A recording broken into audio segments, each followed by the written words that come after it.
guys, we're back again. You're here with me and FAE 1901 1091 EAF capital. Anyways, so today we're going to be talking about texture, and that's something I talked about, what we're going to be talking about. What?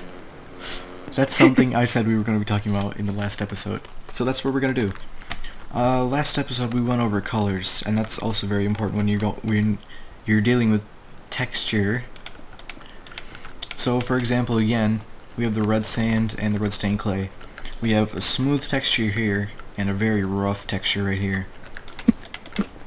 Very rough. These over here are all very smooth. Oh, that's not very smooth. That's very smooth. These are all very opposing textures, and they all share similar traits. Like, they all have the same color. They have like that kind of a beveled look to them, but at the same time, this looks more flat. With the smooth textures, they usually don't have the beveled look, as opposed to these. And usually, these are more tiled, if anything. Like, kind of like this, but it's still a very smoothed out texture, and that's a very important thing to remember. So for example, let's see, what do we want to use?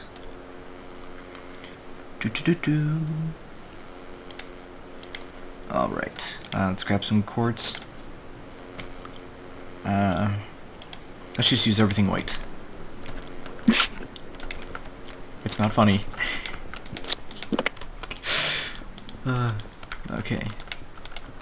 3, 4. We'll bring this up 1. And we'll just throw this over here. Smooth textures like this are generally used together as a way to kind of break up any tension between depth as well as the texture itself. Another thing, you don't want it to look too smooth, so depth is also very, very important.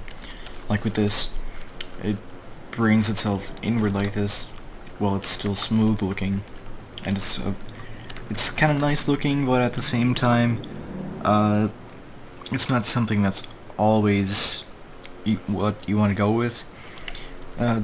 Smooth textures, they're usually used for like modern buildings, but that's not always what you want to use. So don't follow that as like a rule of thumb or anything. However, if we take some time and we go through here, let's see. Let's make a little house here. Not like a full house. Don't laugh. I know it's the pun was intentional. Alright, let's just break this up. And we're gonna need a door and a fence. So all these here so far are very rough textures. Very rough. You're gonna laugh every time I say that, aren't you? Yeah. What are you doing? Just wait. Looks like a Mexican restaurant. A what? A Mexican restaurant. A what? Never mind. Your mic was doing the thing. Okay. But anyways, with this, these are all very rough textures, but they don't look too bad. The house looks like it's wearing a hat.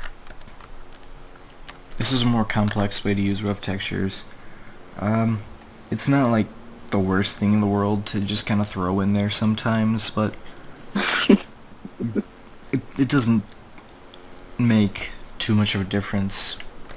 And it's not too bad if you throw in a smooth block somewhere, or like, let's see, if we take, let's take the white glass again. Let's just take that, throw that up there, and we'll just kind of wrap it around here so it looks better than it does. So, what do you think of that? Interesting. The smoothness of the glass helps kind of break up all the roughness, all the very roughness of all these textures here, and it makes it look less standy outy.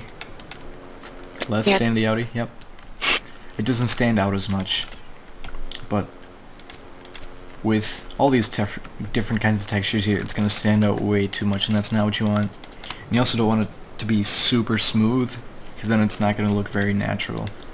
The key thing with building, like if you're building a house or something, you want to keep it natural looking, like with the area around it. So like if you're building a bunch of houses, you don't want to have like all smooth houses and then just one really like beveled house. Like it's like going like this. Okay, so we take these blocks and we just build them up by 6. What stands out the most? In the middle. Exactly. Because we have all these smooth textures here, and then there's just this really rough texture, and it doesn't look quite right. It looks very odd. But there are some things that kind of change the way all that works. So if we take some stone and we just place it like this, these are an example of in-between textures. These, they can coincide because they're both smooth and rough, and they have all that depth to it, which makes it look nice. Because like, if you look here, if we take this, looks like it was like paved out. Alright, this, I mean, okay, the stone looks like it was paved out from the stone brick, but when we have this stone against the cobble, it looks like the cobble kind of like eroded away where the stones were. I love the way you say that word. What? I love the way you say that word. Eroded? What? What word? Cobble. Cobble? Yeah. Why? You just say it really weirdly. Is it... What's weird about the way I say it? You use like an A and not an O. It's because I'm Canadian. Okay. Cobble. Accent. Accent. It's about that time. Eh? Oh dear.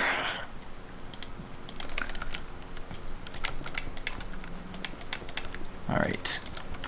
So these are all in-between textures. They don't look very good together, but they do kind of have an interesting contrast to it. Like this is kind of like a gray. This is like monochromatic. These two are both monochromatic, and this one kind of stands out the most because it has the most saturation to it. This kind of looks like a this looks like a less saturated version of this, while this has no saturation whatsoever compared to this. And again, nether brick, you just don't use it. I never have, never will. I probably won't either. It's so hard to make it look good with anything because it has too much depth to it for like one block to make it look good enough that you'd want to use it. And it doesn't really go with anything else. Like, it doesn't really match well with obsidian even. And even if you take netherrack and just throw it against here, it just kind of stands out too much against everything else.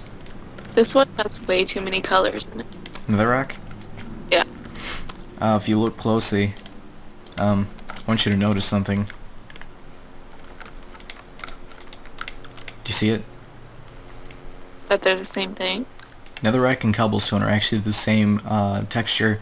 However, the netherrack has the little red spots on it. And a lot of different colors. Yeah, and somewhere on the texture, I can't remember where it was, but once you see it, it'll just ruin your life. Here it is. There's the L. And if you look at netherrack long enough, you'll see that all the red marks stand out, and it just doesn't even look good anymore. It gives me a headache after a while. Yeah. let's see. These two blocks right here, these are very important to each other. So if you look right here, this block, end stone, is actually inverted cobblestone. I'll show you proof of that. Let's go through our shaders real quick. Look, cheetah print. The end stone? Yeah.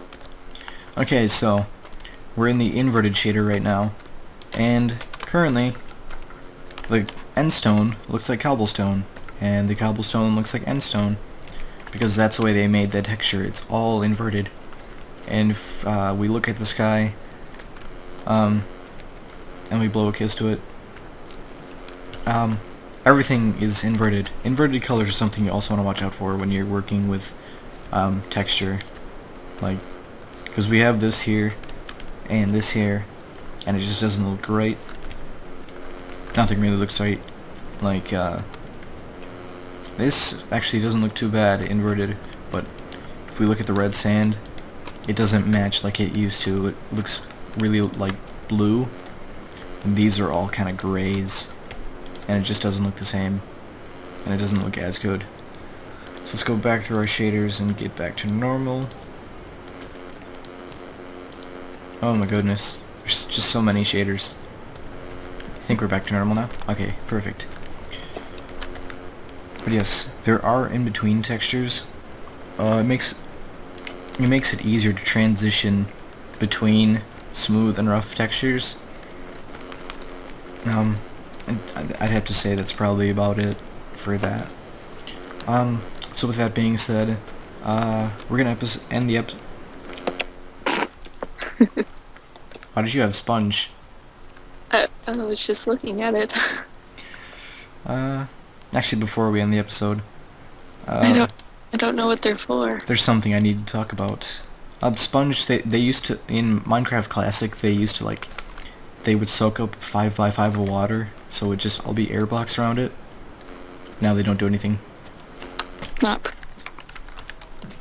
Might be brought back in the 1.8 though, but like, these both have that depthy texture to it, but they have different colorations, and it just stands out too much over here because there's more color to it as opposed to this, which has less color to it. So color is also very important to texture, and there's a reason why I hate this block. Do you see why now? Take a close look at the background color. The See? back color. You see how on glowstone there's that kind of grayish, kind of like puke green, kind of gray. If you look at that, and then look at the glow stones on the texture, they all look like they're kind of floating there along the background. Do you see it now? Yeah, Do you understand why I don't like it now? I guess. It just looks ugly, okay? That's all I have to say about it.